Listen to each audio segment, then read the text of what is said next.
All right, everybody, welcome back to the cluttered bench that I have right here.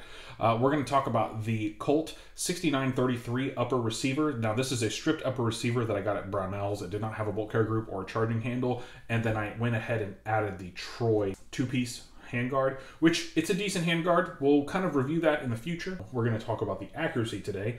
We're going to kind of go over it. I'm going to tell you guys the loads that we have that we did shoot. One of them I don't have the box for, so I actually grabbed a different box that kind of looks the same, but it's a completely different bullet. We're going to go ahead and talk about the accuracy. First of all, huge shout out to Brownells. Brownells is an awesome company. They are huge supporters of the channel, so huge shout out to them. Also, Boring Rifles. Go check out Boring Rifles in Cole. If you are ever interested in like a high quality bolt action rifle, or you need barrel work, or you need bedding work, or stock work, or anything like that, go head on over to Boring Rifles and they will get you taken care of. They're a pretty awesome company.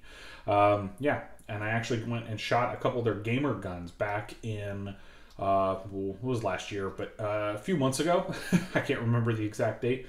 But yeah, I got to shoot a couple of their gamer guns. We were able to hit like the bottom size of it's probably about this size of a target out at 600 yards with their gamer guns. It was pretty incredible. Me and my buddy Millar and a couple of other YouTubers got Gamage, Jay Went, Triggered Dad, all a bunch of these guys. Brownells took us out there and we got to shoot some really awesome stuff. Let's kind of just go over the 6933. This is a chrome lined non-cold hammer forged barrel. So it's a phosphate barrel made by Colt. Technically, I believe it's also like the new CZ company, so it could be a CZ made Colt. And I don't know, I'm not going to even begin to go into the inner workings of what is happening with Colt and CZ and all that. I have no idea. I've never owned a Colt. I've never really wanted to own a Colt, but I did want an 11.5. This seemed to be the cheapest option out there for a complete front sight based upper receiver that I could put a reasonably inexpensive handguard on. How did this do in the accuracy testing? Well, let me first set you guys up here real quick. The accuracy testing went really well. I'm actually surprised. You're going to see this massive group here from M193. It is a very, very reasonable group. I'm not even going to talk about like it being bad or anything like that.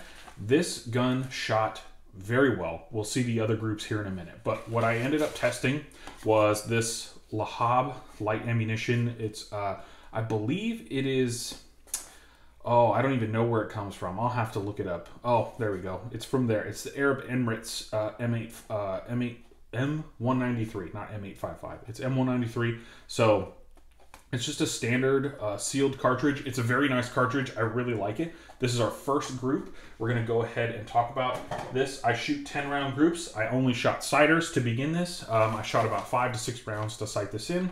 That was on a different section of the target. And then I went out and I shot this. So let's kind of look at how big our group is. Oh, by the way, there's a 50-yard group indoor rested on a bench with a 4-16 power scope on an Aero Precision ultra lightweight mount. So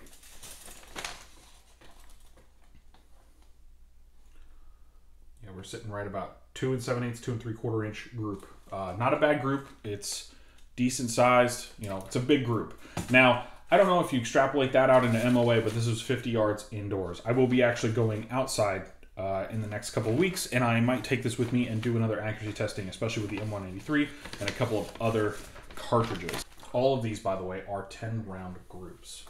Our next cartridge is 85 grain open tip match Barnes Precision match. This is the open tip match round.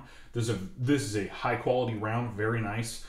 Brass case. It is sealed on the back. It does have a primer sealant, and then I don't think it has a cantilever. I can't tell. I don't know if you can tell there, but I don't believe it has a cantilever. I will look on other stuff, but these all tend to be pretty evenly loaded. So in starting here with our largest section, our largest group, we're looking at under an inch. That to me, guys, looks very much under an inch. Actually looks about 3/4 inch. So we're looking at about 3/4 inch, 3/4 of an inch. All right, so this is an 85 grain open tip match on a Colt 11.5, 50 yards indoor range with a 4 to 16 power scope. That is not bad at all. My point of aim reference was right here. That was my point of aim, 50 yards indoors with a 4 to 16 on 16 power. Not a bad group at all. Now, the next group is 77 grain open tip match. Next group is 223 loaded PMC X-Tac match. This is a 77 grain OTM, so this is an open tip bullet. It does not have any primer sealant, and it is 223, not 5.56 chambered or 223 wild, anything like that. This is a 223 match chambering, so we're shooting this out of a 5.56 chambered gun, not super accurate, but let's kind of take a look at this real quick. All right, so these, again, 10 round groups shot indoors. All right, so our largest group here, is sitting right at 2 inches. So we're chilling right there at 2 inches. And then our smallest group, if we just go from here to here, we're at 1.5 inches. So we can take that flyer out, and I can very well tell you that this most likely is a flyer on my part. I can almost guarantee that. I will actually go ahead when I go out and shoot next. I have some more of this 77 grain ammo. I will actually go out and find it, find some more, or shoot this again at 100 yards, and we'll see exactly how this does rested at 100 yards on an outdoor range on like a decent day. All right, so I don't have the box. Apparently, I threw it away. I thought I was going to bring it back home, but the box looks almost just like this, except that it's not a hunting load. We have 69 grain Sierra Match King Gold Medal Match federal stuff. I'm so pissed I did not bring the box home, but that is exactly what we shot this next group with. This next group is actually pretty decent. So if we're looking here, we're looking right. Our largest group is 1.5 inches, like our largest group. And then we can kind of tighten that up with our smallest group being right around 1 inch. This is another load that I will try to have to source. It's pretty difficult to find right now. The 69 grain stuff is on the shelves. Now, I've been able to locate it online, but then, you know, paying for shipping and only buying like 2 or 3 boxes is not something that I want to do, but we'll take a look at it. And yeah, this is honestly probably one of the best, and I mean the best shooting 11.5s I've run.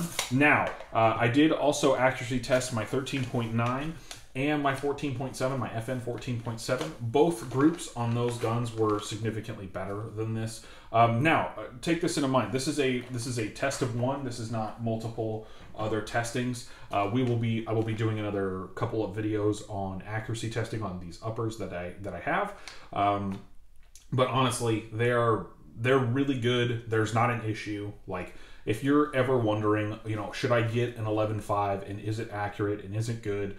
This honestly has been a flawlessly shooting gun. I mean, and the review video that I did, it wasn't terrible. I was actually really surprised at just how well the gun shot, how well it felt. There was never any significant overgassing, nothing. I will say I'm not the largest fan of the Nox, the Sons of Liberty Gunworks Nox. Now, maybe if I got the 12-port version, maybe I might like that even more. But the 12 and the 3, being left-handed, you have to over-torque it and send it to like the area where it works for being left-handed. And I just think that that's pointless and kind of annoying. But it's a personal preference. That's up to you. If you're ever wondering, being left-handed, shooting the Nox, I recommend almost any other muzzle device. I prefer flash hiders. Now, with that being said, the 11.5 inch 733 or 6933, whatever you want to call it, this is labeled on the Brownells site as the 6933 upper receiver, no bolt carrier group, no charging handle. Now if you can buy the complete one with the Colt bolt carrier group and the Colt charging handle and a rear sight, which I believe from all the pictures I've seen, Magpul backup iron sight. It's a good iron sight, but a lot of people were wanting the Modtech, and I believe that Colt used to offer that with this upper receiver, and they no longer do. Also, it originally comes with a double heat shielded handguard. That is not on here anymore. I don't like that handguard. I think it's hideous looking, and it's not for me. For other people, sure, but not for me.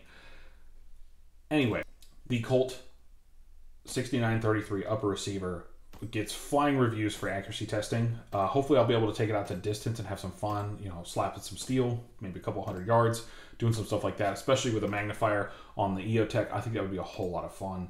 Now, I did shoot these groups with a high-powered scope. high powered. Ha! I did shoot these groups with a scope that is a 4 to 16 power, so I didn't use my EOTech and a magnifier, but you could easily achieve very good groups within your EOTech and a magnifier, and I firmly believe that. So, but that was the accuracy testing portion of the Colt 6933 upper receiver, 11.5 inch chrome lined barrel.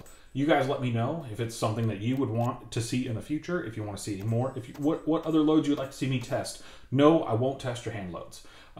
That's just one of the things that I'm not going to be doing. But yeah, thank you guys so much for tuning into the bench. As always, have a good one.